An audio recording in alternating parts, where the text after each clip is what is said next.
Most welcome dear students, आप सभी लोगों का स्वागत है आपके अपने यूट्यूब चैनल डीजे सर पर। चलिए आज के सेशन में लोग बात करने वाले हैं आपके महत्वपूर्ण जो टॉपिक है समाज के बारे में। समाज को जो पहला भाग था अविभाव समाज को आप लोगों ने अच्छे तरीके से समझ लिया है। अब जो सेकंड इसमें है तत्पुरुष समाज, उस पर हम लोग चल रहे हैं। तो यहाँ पर देखिए जो सेकंड है आपका तत्पुरुष है और थोड़ा बड़ा है, क्योंकि इसमें इसके जो भाग होते हैं वो भी खुलते हैं, तो इसलिए डियर स्टूडेंट्स इसको ध्यान समझिएगा। और आज के सेशन में हम लोग केवल बात करने वाले हैं तत्पुरुष पर ही। और जितने भी आपको यहाँ पर मैं एग्जाम्पल 8-10 लिया हुआ हूँ, ये बहुत ही ज़्यादा महत्वपूर्ण है और कई बार आपके बोर्ड एग्जामिनेशन में पूछे गए। तो डियर स्टूडेंट्स इस प्रश्नों में अंत तक बने रहिएगा और सभी जो प्रश्न है बहुत ही ज़्यादा इंपॉर्टेंट है। देखिए ये जो डिफिनेशन तो मैं आपको समझा ही रहा हूँ, उसके साथ ही साथ जो मैं एग्जाम्पल लिया हूँ वो बहुत ज़्यादा काबिल तारीफ है। तो चलिए स्टार्ट करते हैं हम लोग, समाज को स्टार्ट करते हैं और तत्पुरुष समाज को हम लोग देखते हैं। मैंने जितना ही बताया था आप लोग को कि समाज के बारे में, तो हमेशा क्या होता है, दो पद होते हैं हमेशा, सीधा सीधा आप याद रखिएगा कि जब इसके डिफिनेशन में क्या होता है, समाज में कितने पद होते हैं, दो पद होते हैं। तो जितना भी आप डेफिनेशन उसके अंदर लिखने में चले जाएंगे तो सब में देखिए दो पद होता है। अब यहाँ पर दो पद होते हैं, दोनों की क्या देखिए विशेषता है इसके बारे में बात होगी। तो यहाँ पर देखिए पहला पद क्या होता है, एक चीज याद रखिएगा इंपॉर्टेंट है, ये पहला पद जो होता है वो सीधा होता है, सीधा सीधा अवयव काम करता है। कैसा काम करता है डिफरेंस, अवयव का। और दूसरा पद क्या होता है, वो प्रधान होता है। पहला पद क्या होता है, अवयव काम करता है, और दूसरा पद जो होता है इसमें प्रधान होता है। प्रधान का मतलब होता है जो कि दूसरा इसमें भाग होगा वो बहुत ज्यादा मायने रखेगा इन कंपेरिजन टू पहले भाग के। तो दो लोग होते हैं, दो पद होते हैं, जिसमें पहला पद सामान्य होता है, सीधा सीधा होता है, और दूसरा पद क्या होता है, प्रधान होता है, मुख्य होता है, या उसी पर ये पूरा आपका डिपेंड रहता है। अब इसमें जो लिखा गया है डियर स्टूडेंट्स, जो मुख्य रूप से, तो इसमें देखिए अब दो पद हैं आपके, ठीक है। तो उसको हम लोग चलिए कुछ चीज़ों को देखते हैं। तो यहाँ मैंने पहले ही आपको बताया कि दो पद हैं, पहला सामान्य है और दूसरा क्या है, द्वितीय पद जो है प्रधान है, विशेष रूप से है। इसमें डिविशंस तत्पुरुष समास को पढ़ने से पहले आप लोग को एक चीज़ याद रखनी पड़ेगी बहुत ही अच्छे से। देखिए कारक पहचानने की, कारक को मैंने पहचानने का एक रास्ता बहुत इंपॉर्टेंट आता है आपका। कर्ता ने, संस्कृत का बहुत ही महत्वपूर्ण यह फॉर्मूला है, कर्ता ने कर्म को करण से संप्रदान को लिए संबंध का किरे राय ने अपदान से अलगाव अधिकरण में पर संप्रदान काकी के रारी ने ना, इसे आपको मिलता है। तो यहाँ पर देखिए मैंने उसमें का कारक में के कुछ महत्वपूर्ण बातों को लिया हुआ है, तो यहाँ मैं उनको बता रहा हूँ, आपको ध्यान समझिए। देखिए ये बेसिक कुछ नियम है यहाँ पर, ये ठीक है, ध्यान समझिए इसको। यहाँ पर देखिए लिखा है कर्म तत्व, कर्म को अगर पहचानना होगा, कर्ता ने, जैसे राम ने रावण को मारा, तो राम ने रावण को मारा, तो इसमें क्या होता है, कर्म तत्व, कर्म कारक है ना यहाँ पर सेंटेंस में आपको। करण का मतलब होता है से के लिए, मैंने पढ़ने के लिए, मैं पढ़ने के लिए स्कूल गया, तो पढ़ने के लिए, ठीक है, ऐसे जब बात होती है। संप्रदान का मतलब होता है को या के लिए, और संबंध क्या होता है, का की रे रारी रे नानी ने। अपदान से क्या होता है, से अलगाव की बात होती है, जिसे कहा गया है हिमालय से क्या होता है, गंगा निकलती है। और अधिकरण में अगर आप देख रहे हैं तो में या पर, जैसे चिड़िया पेड़ पर बैठी है, तो डियर स्टूडेंट्स वहां पर अधिकरण क्या हो जाएगा आपका, अधिकरण कारक हो जाएगा। तो ये कर्म कर्ता ने कर्म को करण से के लिए, संप्रदान को के लिए, संबंध का की के रारी रे नानी ने, अपदान से अलगाव अधिकरण में पर। तो ये एकदम महत्वपूर्ण बात है, आपको इतनी जानकारी एकदम कंफर्म रहनी चाहिए यदि आप पढ़ रहे हैं तत्पुरुष समास को। तो अब आइए बात करते हैं हम लोग इसके उदाहरण में। तो तत्पुरुष समास के बारे में मैंने पहले ही बताया था कि देखिए पहला भाग जो होता है, पहला पद वो सामान्य होता है, और दूसरा क्या होता है, पद प्रधान होता है, ठीक है डियर स्टूडेंट्स, ये बहुत ही इंपॉर्टेंट है। अब यहाँ पर देखिए जो आपका एग्जाम्पल लिया जा रहा है ये इंपॉर्टेंट है।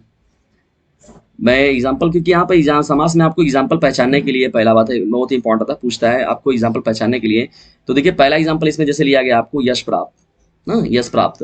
तो यश प्राप्त का अर्थ क्या हो जाएगा, यश को प्राप्त करना, यश को प्राप्त करने वाला। तो यहाँ पर देखिए इसमें कौन सा तत्पुरुष है, कर्म तत्पुरुष है।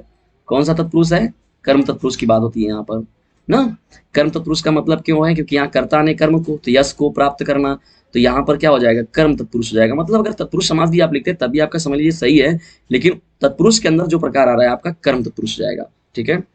और यहाँ पर ग्रंथकार की जैसे कहा गया यहाँ पर, और उसको समझने से पहले आप लोग एक चीज और समझिए कि जो यहाँ पर लिखा गया है, जितने भी मैंने आपको कारक बताया पहले ही, तो देखिए ये जो क्या होता है, कर्म कारक जैसे होता है, तो इन चीजों से पहचानते हैं हम लोग, कर्म तत्पुरुष, करण तत्पुरुष, संप्रदान तत्पुरुष, संबंध तत्पुरुष, अपदान तत्पुरुष, अधिकरण तत्पुरुष। तो इसके आधार पर ही बात होगी। देखिए यहाँ पर लिखा गया यश प्राप्त, यश को प्राप्त करने वाला, तो मैंने इसके बारे में पहले ही आप लोग को बताया। अब दूसरा जो एग्जाम्पल आप लोग का दिया हुआ है इसमें कौन है, ग्रंथकार, तो ग्रंथ को रचने वाला, तो यहाँ पर भी देखिए ग्रंथ को रचने वाला, यहाँ पर भी क्या हो जाएगा, कर्म तत्पुरुष ही होगा। गुरु दक्षिणा, तीसरा जो आपका डिफिनेशन है इसमें आ रहा है एग्जाम्पल, देखिए सभी जो है वो बोर्ड एग्जामिनेशन में पूछे गए हैं। गुरु दक्षिणा का मतलब क्या हो जाएगा, गुरु के लिए दक्षिणा, तो यहाँ पर संप्रदान तत्पुरुष हो जाएगा, ठीक है। और यहाँ पर जो आप तीसरा देख रहे हैं डियर स्टूडेंट्स, यहाँ पर डिस्टेंस जब हम लोग आगे बढ़ते हैं, देखिए संप्रदान तक तो आप लोग समझ गए थे। यहाँ पर देखिए शोकाकुल है, तो शोकाकुल का मतलब क्या होता है? शोक से व्याकुल, से दुख तकलीफ वगैरह से व्याकुल, तो शोक से व्याकुल। तो यहाँ पर करण तत्पुरुष है ना। यहाँ पर देखिए आगे जब हम लोग बढ़ते हैं पॉइंट में, तो आप लोगों का जो आता है पॉइंट कृषार्पण, ठीक है।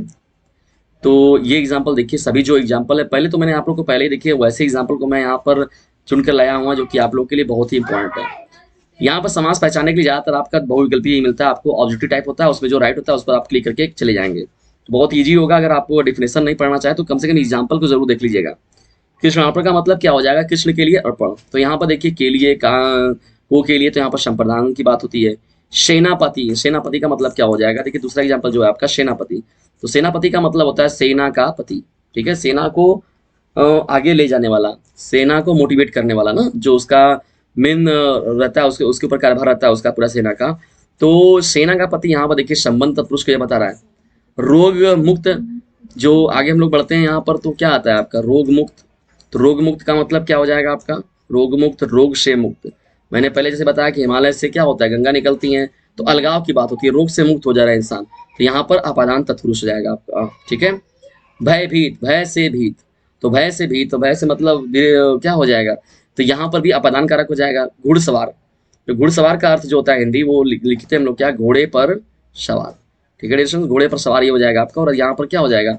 अधिकरण तत्पुरुष हो जाएगा। क्या हो जाएगा? अधिकरण तत्पुरुष। तो यहाँ पर जब हम लोग बढ़ते हैं तो ध्यान समझना इस बात को कि कौन कौन सी कृष्णार्पण, सेनापति, रोगमुक्त, भयभीत, घुड़सवार, ये सभी जो है आपके बहुत ही ज़्यादा मोस्ट इंपॉर्टेंट एग्जाम्पल हैं और नियमित रूप से आपके बोर्ड एग्जामिनेशन में पूछे गए। तो मैं उन्हीं सभी एग्जाम्पल के थ्रू आपके साथ बात कर रहा हूँ, जो कि आपके एग्जाम के दृष्टिकोण से बहुत ही महत्वपूर्ण है। तो घुड़सवार, भयभीत, रोगमुक्त, सेनापति, कृष्णार्पण, शोकाकुल की बात हो गई, गुरुदक्षिणा की बात हो गई, ग्रंथकार की बात हो गई, यश यश प्राप्त की बात हो गई, ये सभी के सभी जो आपके हैं बोर्ड एग्जामिनेशन में पूछे गए हैं। तो डियर फ्रेंड्स, जो मैंने आपको ये ऊपर दिखाया हुआ है, कर्ता ने कर्म को करण से के लिए, संप्रदान को के लिए, संबंध काकी के, रारी रे नानी ने, अपदान शेल गाँव, अधिकरण में पर, तो इसकी जानकारी आप लोग को होनी चाहिए, तभी आप लोग यहाँ पर क्या कर पाएंगे? वो अच्छे से तत्पुरुष समास को समझ पाएंगे। और बहुत ही सीधा है यह। अगर आप लोग को वीडियो पसंद आया हो तो इसे please like, share and subscribe. और जो मैंने नंबर आप लोग को बताया हुआ है 950 690 245, तो उससे आप देख लीजिएगा, किसी भी आप वीडियो को देखें तो उस पर वो नंबर आपको इजीली मिल जाता है, या तो डिस्क्रिप्शन बॉक्स को भी खोल के देख लीजिए, वहाँ से भी आप लोग को नंबर मिल जाएगा। तो आप लोग इतना छोटा सा काम जरूर करें, इसे शेयर जरूर करें।